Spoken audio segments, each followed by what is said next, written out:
Hello दोस्तों, इस video में हम बात करेंगे क्यू फैक्टर और quality factor of series resonance circuit के बारे में। Here Q factor determine the quality of a resonance circuit. यानी बच्चों, जो हम कोई भी सर्किट आपका बनता है, जो भी इंडस्ट्री में जो आपके सर्किट्स रेडी किए जाते हैं, इसमें अलग अलग इंडस्ट्री अलग अलग तरह के रेजोनेंस सर्किट आपके रेडी करती है, मैन्युफैक्चर करती है।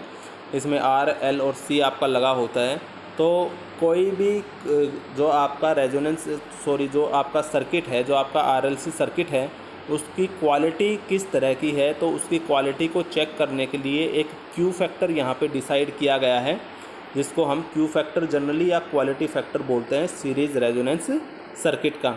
तो here Q factor determine the quality of a resonance circuit, यानी कितना अच्छा वो रेजोनेंस सर्किट आपका बना है। It is purely a number whose value lies between 100 to 10।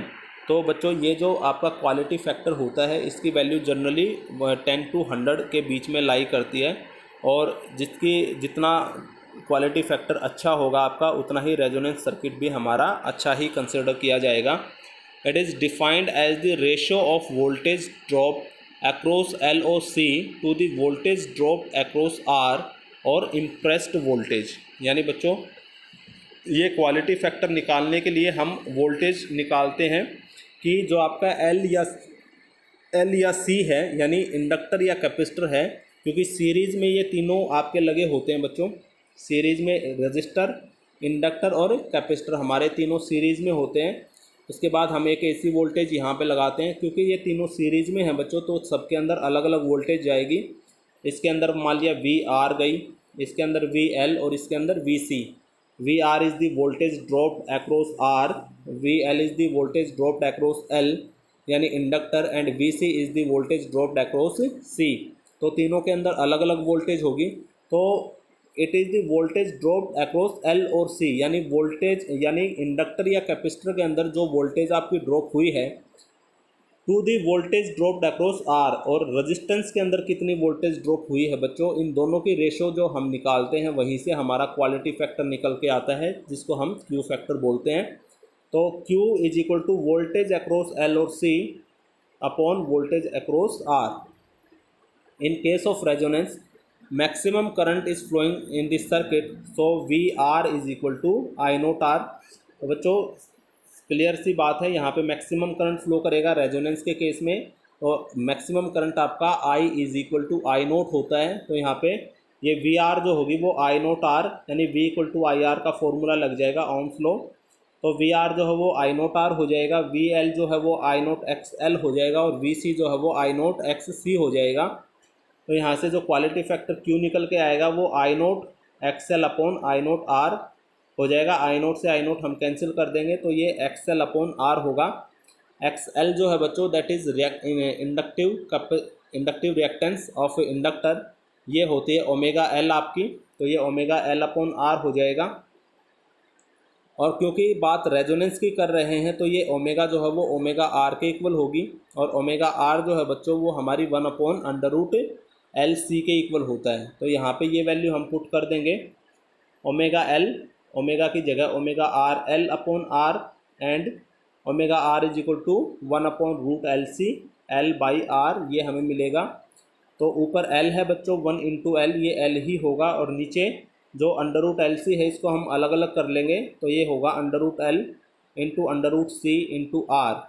तो बच्चों, यहाँ पे ऊपर आपके पास एल है, तो इस एल को भी हम under root L into under root L करके लिख लेंगे, और एक रूट एल से ऊपर से नीचे कट जाएगा, तो ऊपर आपके पास अंडर रूट एल बचेगा।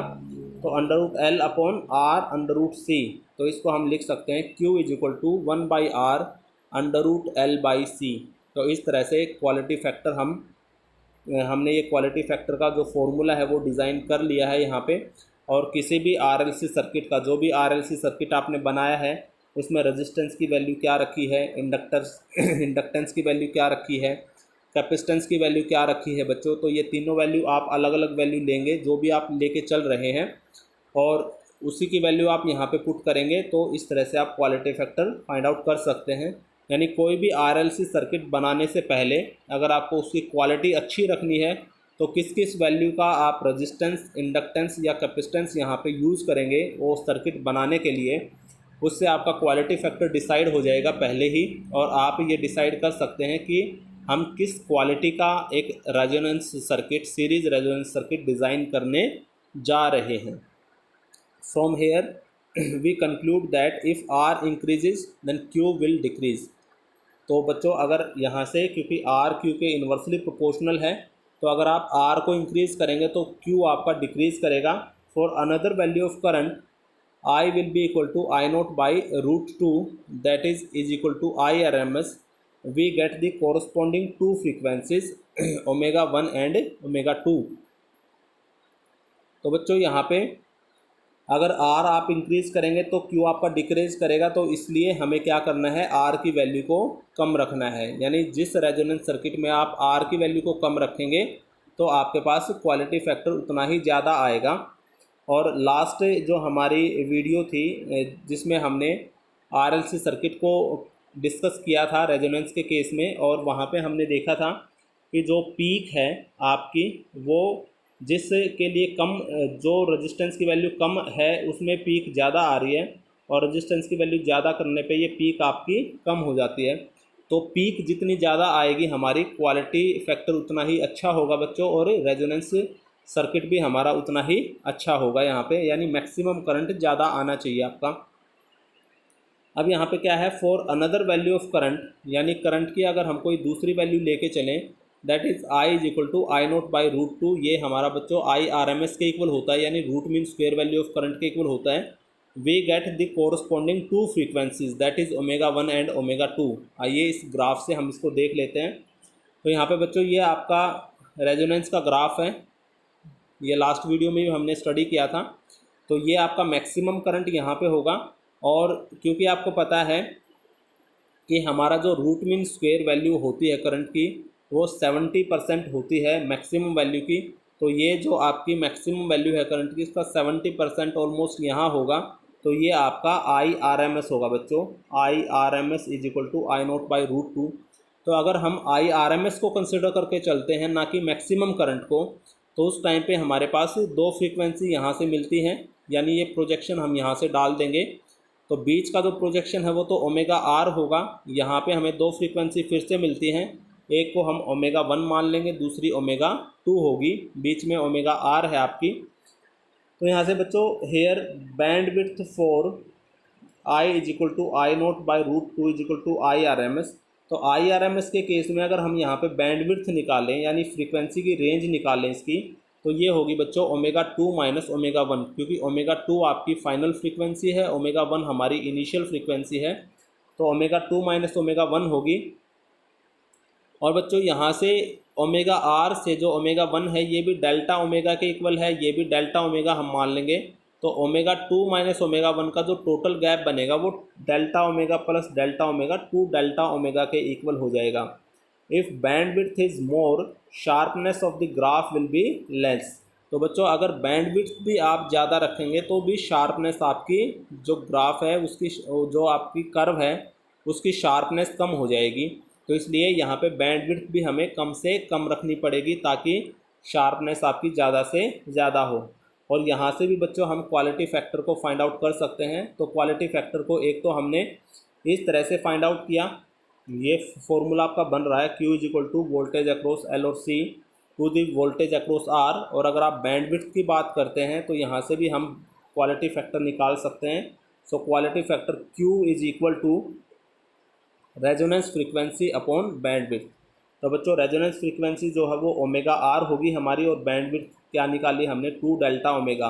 तो Q जो है वो omega R upon 2 delta omega के इक्वल हो जाएगा। This term measures the sharpness of the curve, और यही हमारी जो टर्म है वो शार्पनेस को मेज़र करती है, यानी बैंड विड्थ जितनी ज़्यादा शार्पनेस उतनी कम, तो क्वालिटी फैक्टर उतना ही कम हो जाएगा आपका। For higher value of Q curve will be narrower and sharp and vice versa, यानी जितना ज़्यादा क्वालिटी फैक्टर होगा बच्चों, जो आपकी कर्व आ रही है, बार बार जो ग्राफ हम डिस्कस कर रहे हैं ये कर्व, ये आपकी उतनी ही ज़्यादा होगी। अगर क्वालिटी फैक्टर और अच्छा होगा कर्व और ज़्यादा हो जाएगी बच्चों। इस तरह से शार्पनेस और बढ़ जाएगी आपकी कर्व की। और अगर क्वालिटी फैक्टर कम होगा यानी क्वालिटी कम होगी रेजोनेंस सर्किट की, तो जो शार्पनेस है वो उतनी ही कम हो जाएगी। तो इस तरह से क्वालिटी फैक्टर एक इम्पोर्टेंट पॉइंट है आपका। तो इस वीडियो में हमने डिस्कस किया बच्चों क्वालिटी फैक्टर के बारे में कि क्वालिटी फैक्टर क्या होता है और ये किस तरह से कोई भी आपका रेजोनेंस सर्किट है उसकी क्वालिटी को डिसाइड करता है। Thank you.